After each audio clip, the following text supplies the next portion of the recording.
Cette carte ici de déconstruction nous fait poser la question, qu'est-ce que l'on garde encore par peur? Qu'est-ce qui nous bloque par peur uniquement? Qu'est-ce qui nous empêche d'évoluer personnellement?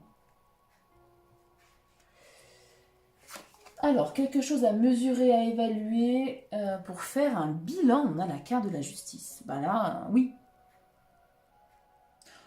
C'est la mesure, justement. Hein. C'est le bilan honnête, pas un bilan culpabilisant. Un bilan juste, équitable envers soi-même. Les questions à se poser, c'est où est-ce qu'on en est aujourd'hui dans notre vie?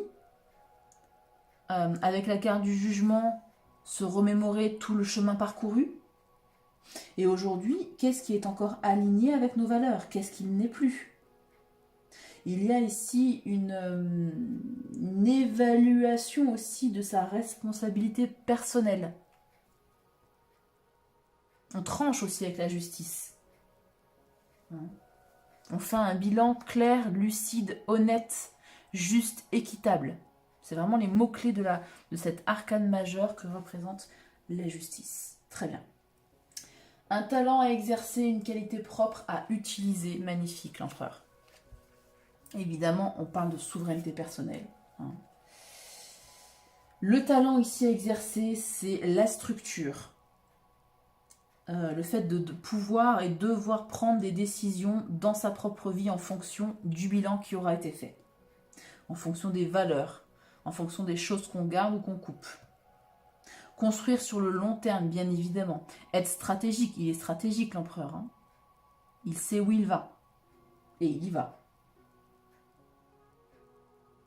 Un talent de leadership aussi, pourquoi pas? Posé, calme, structuré, qui pose des limites saines et qui inspire confiance.